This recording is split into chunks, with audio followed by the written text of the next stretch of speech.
I never thought our 10th wedding anniversary dinner would end with a pregnancy announcement, especially not from my husband's 24-year-old mistress. But there we were, sitting in one of the fanciest restaurants in town, when Jessica walked up to our table in a tight red dress. "Surprise?" she said cheerfully, pulling out a chair without asking. "I hope you don't mind me joining your special night, but I have amazing news. My name is Olivia. I'm 38 years old, and for the past year, I've watched my marriage with Marcus fall apart. He worked late, got secretive with his phone, and suddenly became obsessed with going to the gym. I knew about Jessica, his young assistant, long before he started making it obvious. But I stayed quiet for my own reasons. You see, Marcus had a secret, one that even Jessica didn't know about. And tonight, she was about to get a shock. "Jessica, what are you doing here?" Marcus asked, looking nervous. The expensive bottle of wine we were sharing suddenly didn't seem strong enough for this situation. "I'm pregnant," Jessica announced, placing a hand on her stomach. "We're having a baby, Marcus. Isn't that wonderful?" I took a slow sip of my wine, enjoying the moment. Marcus looked pale, his eyes darting toward me as if he was begging for something. Understanding, forgiveness, or maybe just a way out. "Congratulations," I said calmly, reaching for my purse. I pulled out a plain white envelope. "Since we're sharing news, I have something too." "Olivia," Marcus warned, but I ignored him. "Go ahead," I said, sliding the envelope across the table. "You both should read this. Consider it my anniversary gift." Jessica grabbed it eagerly and tore it open. But as she read, her smile faded. I don't understand," she mumbled, looking between Marcus and the papers. Marcus took them from her hands, and I watched as his face turned ghostly white. The papers were medical records, proof that he had a vasectomy 5 years ago. "You see," I said, pouring another glass of wine, "that's what makes your pregnancy announcement so interesting, Jessica. Either it's a miracle or you have something to tell Marcus about your other relationships." Silence filled the table. Jessica's lips moved, but no words came out. Marcus stared at the papers, as if hoping they would somehow change. But Jessica's eyes filled with tears. "This has to be a mistake. Marcus, tell her it's a mistake." Marcus couldn't even look at her. He knew it wasn't a mistake. The vasectomy had been his choice. We had agreed that 2 kids were enough. He never told Jessica because I guess he liked pretending he could still have a future with her. "How long have you known?" Marcus finally whispered. I smiled, remembering the day 6 months ago when I found out about their affair. Instead of confronting him, I hired a private investigator. Turns out, Jessica wasn't just seeing Marcus, she was also involved with her personal trainer. "Long enough," I said, standing up and gathering my things. "Long enough to know Jessica has been spending a lot of time with Brad from the gym. Those private sessions must have been quite the workout." Jessica's face turned bright red. "You had me followed." "Of course not, dear, but next time you post your gym selfies on Instagram, you might want to check the reflections in the mirrors behind you." I placed a few $100 bills on the table, enough to cover the meal and a generous tip for the staff. "Happy anniversary, Marcus," I said, pushing back my chair. "Jessica, I'd say congratulations again, but I think you should call Brad instead. He'll probably be more excited about the baby than my husband." As I walked away, I heard Jessica start crying and Marcus push back his chair, probably to follow me. But I didn't look back. This was only the beginning. I had more surprises planned, and I was going to make sure our marriage ended on my terms. The morning after the restaurant showdown, I woke up in the guest bedroom to 17 missed calls from Marcus and a flurry of text messages from Jessica, ranging from threats to tearful apologies. I ignored them all and made myself a cup of coffee, settling into the window seat that overlooked our backyard. Marcus hadn't come home last night. I imagined he and Jessica had quite the conversation about her extracurricular activities with Brad. The thought made me smile into my coffee cup. A car door slammed outside, and I watched Marcus trudge up our driveway, still wearing his wrinkled suit from last night. He looked terrible. Exactly how a man who just discovered his mistress was cheating on him should look. "Olivia," he called out as soon as he entered. "We need to talk." I took another sip of coffee. "In the sunroom," I replied calmly. He burst in, his tie askew and his eyes bloodshot. "How long have you known about Jessica? About everything?" "Sit down, Marcus," I said, gesturing to the chair across from me. You look terrible. He collapsed into the chair, running his hands through his disheveled hair. Jessica admitted everything. About Brad, about God, Olivia. I've been such a fool. Yes, you have, I agreed. But Jessica isn't the only one with secrets, is she? His head snapped up, wariness creeping into his expression. What do you mean? I reached for a second envelope I'd placed on the side table. You know, when I first hired the private investigator to look into your affair, I expected to find the usual things. Hotel receipts, romantic dinners, maybe some incriminating photos. But what I found was so much more interesting. Marcus went very still. Olivia, did you really think I wouldn't find out about the offshore account? I asked, pulling out bank statements that showed regular transfers to a Cayman Islands account. Or about the real estate purchases in Jessica's name? His face went ashy. I can explain. Oh, I'm sure you can. Just like you can explain why you've been systematically transferring company funds through shell corporations. I laid out more papers, watching his expression crumble. The forensic accountant I hired was very thorough. You had no right, he began, but I cut him off. I had every right. The moment you started using our joint assets to fund your midlife crisis with Jessica, you gave me that right. He slumped in his chair, the fight draining out of him. What do you want? Divorce papers are being delivered to your office this afternoon.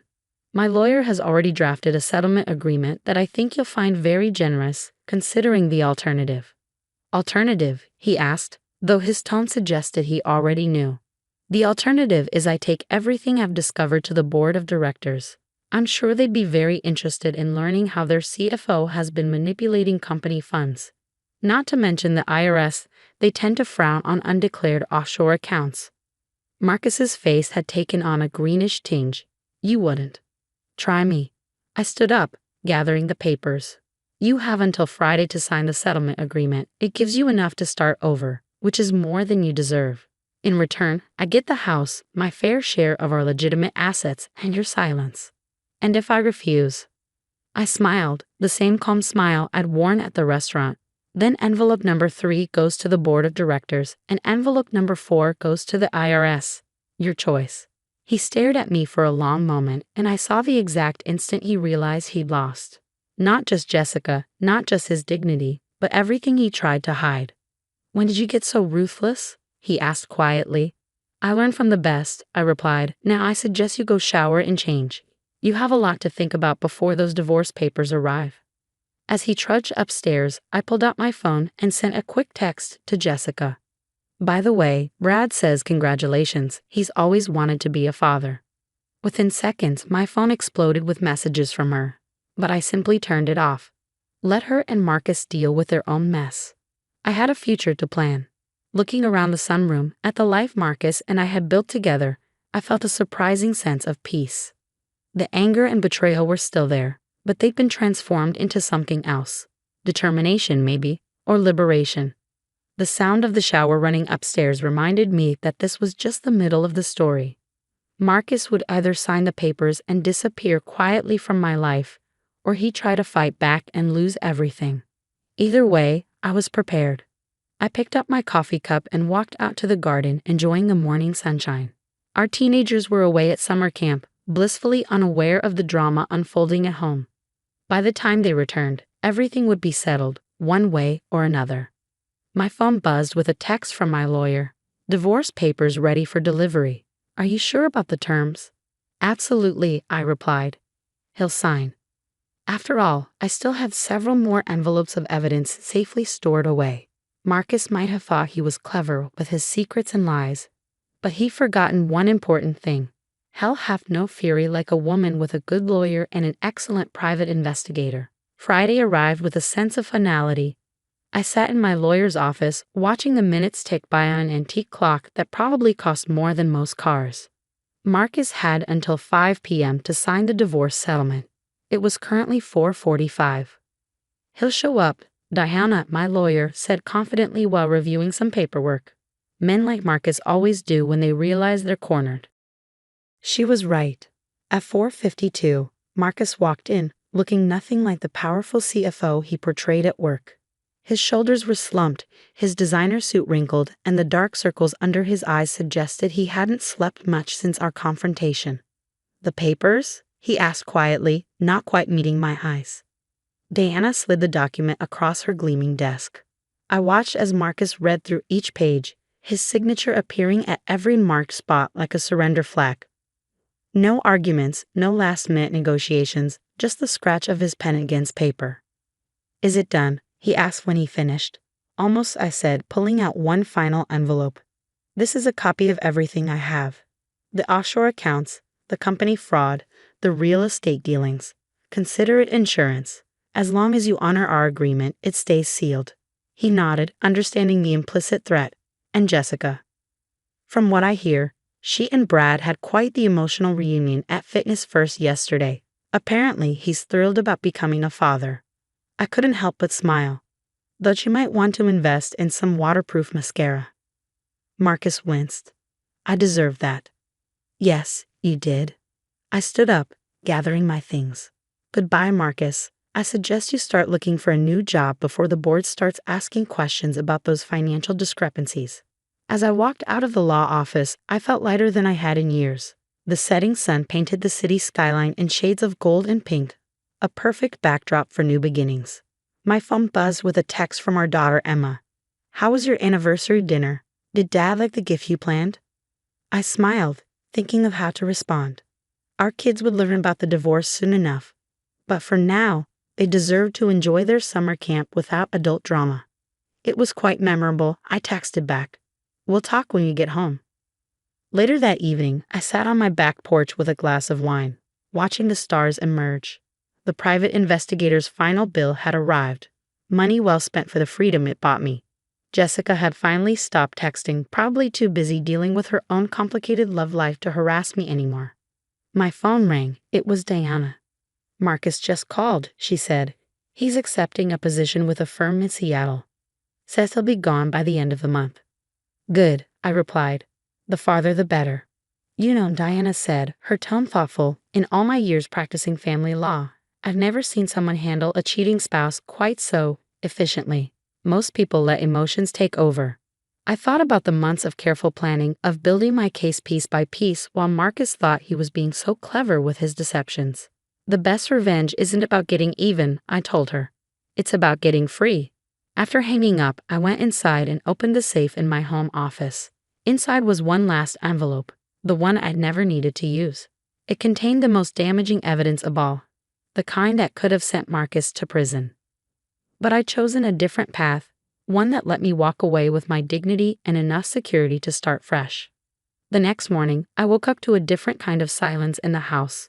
Not the heavy silence of secrets and lies, but the peaceful quiet of a clean slate.